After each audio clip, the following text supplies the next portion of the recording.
जी, अस्सलाम वालेकुम। मैं उस्ताद शाकिर, आप लोग देख रहे हैं हार्ट टॉक। उम्मीद करता हूँ सारे लोग खैरियत से होंगे और खुश-व-खुर्रम अपनी लाइफ़ गुज़ार रहे होंगे। जैसा कि आप लोग को मालूम है कि बेनिज़ इनकम सपोर्ट प्रोग्राम के बारे में जो भी न्यू अपडेट होती हैं, वो मैं आप लोग को टाइमली प्रोवाइड करता रहता हूँ। तो आज जो मैं आपको बताने जा रहा हूँ, वो बहुत ही खुशखबरी है और गुड न्यूज़ है आप लोग के लिए। और जिस शाहकार का इंतज़ार था, वो बल-आखिर आ गया है, जिसका आप हर हर जगह पूछ रहे थे कि हाँ जी, किस्त कब आएगी, किस्त कब आएगी, किस्त कब आएगी? तो आज जो मैं आपको बताने जा रहा हूँ कि हाँ जी, किस्त आ गई है, फाइनली फैसला हो गया है। जो किस्त है वो हम देने जा रहे हैं, ये जो नवंबर है, इसी महीने देने जा रहे हैं और इसके आखिरी हफ्ते हमारी कोशिश यही है। मतलब बेनज़ीर इनकम सपोर्ट प्रोग्राम जो डिपार्टमेंट है, उसने इसका यही ऐलान किया है और उसके लिए हमने सारे अरेंजमेंट्स मुकम्मल कर दिए हैं। मुकम्मल इस तरह किए हैं कि हमने बाकायदा बैंक में पैसे बेनिफिशियरी के जो हैं, वो ट्रांसफ़र कर दिए गए हैं। अब जो बैंक है, वो आप लोग के अकाउंट में ट्रांसफ़र करेगा और उसके बाद फिर क्या होगा, आप लोग को बाकायदा मैसेज आएगा कि आप लोग के जो 9,000 हैं, वो अकाउंट में आ चुके हैं, आप लोग जाके ले सकते हैं। आपके बच्चों के पैसे हैं वो इस दफ़ा भी नहीं मिलेंगे। इस वजह से नहीं मिल रहे क्योंकि बच्चों की अभी तक वेरिफ़िकेशन कंप्लीट नहीं हुई। हम वेरिफ़िकेशन कर रहे हैं। अब आप कहेंगे इतना टाइम क्यों लेते हैं? बच्चे भी तो इतने हैं ना। आप ये भी तो देखें ना हम कितने बच्चों को पैसे दे रहे हैं और बच्चों की जो वेरिफ़िकेशन है देखें 2 तरह की जो हम कैश ट्रांसफ़र करते हैं इसमें 2 तरह की चीज़ें हैं। एक कंडीशनल कैश ट्रांसफ़र है और दूसरा अनकंडीशनल है। अब जो अनकंडीशनल है वो तो यही है जब वुमन एलिजिबल हो जाती है हम उसको कैश ट्रांसफ़र कर जाते हैं। ये हर 3 महीने बाद हमने ट्रांस देनी होती है जो हमारी अहल औरतें होती हैं। अब जो कंडीशनल है वो कंडीशनल इस वजह से है क्योंकि उसके साथ हमने कंडीशन लगा दी है।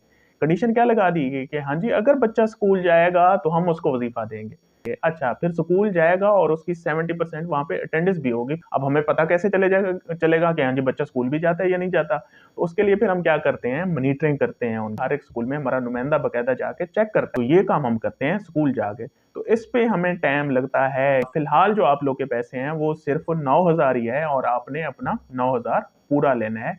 फिर भी आप लोग को कोई भी मुश्किलात हैं तो हम हाज़िर हैं इंशाअल्लाह हम हर हद तक आप लोग का जो हक है वो आप लोग तक पहुँचाने में आप लोग की मदद करेंगे। तो इसमें अरेंजमेंट क्योंकि आपको पता है जब भी ट्रांस शुरू होती है इसमें सिर्फ़ हमारे डिपार्ट हमने तो सिर्फ़ पैसे ट्रांसफ़र करने होते हैं, और इसके अलावा बाकी भी बहुत सारे अरेंजमेंट्स करने होते हैं। उसमें रिटेलर के अरेंजमेंट्स हो गए, अच्छा फिर उनकी जो शॉप वग़ैरह हो गई, उनकी लोकेशन वग़ैरह एक्टिव करनी होती है। उसके बाद फिर जो दूसरे एडमिनिस्ट्रेशन डिपार्टमेंट हैं, वो भी इसमें एक्टिवली पार्टिसिपेट करते हैं हमारे साथ, जैसा कि एसी ऑफ़िस हो गए, डीसी ऑफ़िस हो गए और ये जो हैं पुलिस स्टेशन वगैरह हो गए, ये सारे जो लॉ एंड ऑर्डर को मेंटेन करते हैं मिनिस्ट्री ऑफ इंटीरियर के थ्रू, तो ये सारे हमारे जो होते हैं, ये भी हमारे साथ कोऑपरेशन करते हैं। तो हमारी ट्रांच होती है, उसको हम इफ़ेक्टिवली बेनिफिशियरी तक पहुँचा पाते हैं।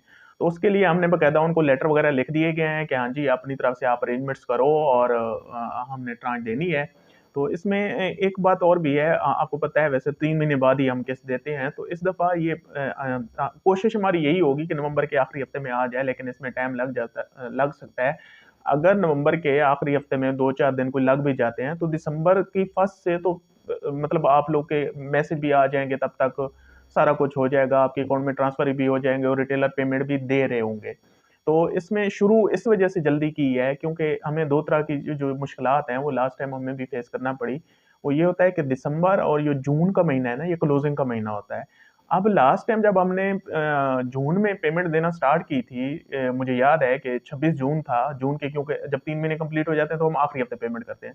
तो 26 जून था, 22 जून को हमने देना स्टार्ट की तो बैंक ने क्या किया, जो एचबीएल बैंक थे, अब उनका क्लोजिंग का महीना था, तो वो क्या करते हैं, वो ये चाहते हैं कि क्लोजिंग के महीने में उनके अकाउंट में पैसे रहें, तो वरना उनकी रेटिंग डाउन हो जाती है। तो वो क्या करते थे, वो फिर वो जो था, वो जब औरतें पैसे वगैरह निकलवाने जाती थी, तो जून का जो भी महीना था, उसमें क्या उन्होंने डिस्टर्बेंस क्रिएट की बैंक ने इस वजह से ना।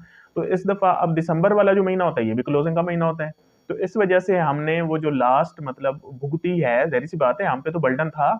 हम उसके लिए बाकायदा मॉनिटरिंग करते रहे, हम सारा कुछ करते रहे, लेकिन फिर भी लिंक डाउन होता था, आगे से बेनिफिशियरी को पेमेंट ही नहीं हो रही होती थी। तो सबसे टेंशन तो हमारे ऊपर होती है, हमारे डिपार्टमेंट के ऊपर होती है। क्योंकि हमारा मतलब ये काम नहीं है सिर्फ़ हाँ जी, आपके अकाउंट में पैसे ट्रांसफ़र करना, उसमें शफ़ाफ़ियत और उसमें कटौती को रोकना और बाकी जो अरेंजमेंट्स होते हैं, वो भी सारे हमने करने होते हैं ताकि पूरे पैसे आप लोग तक पहुँच सकें। तो उसमें हमें काफ़ी सारी मुश्किलात पेश आई क्योंकि वो क्लोज़िंग का महीना था।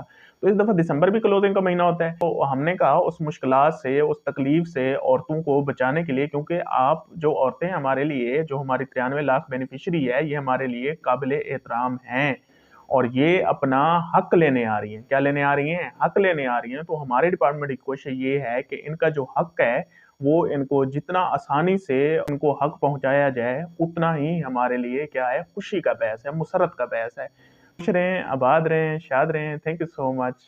अल्लाह हाफ़िज़।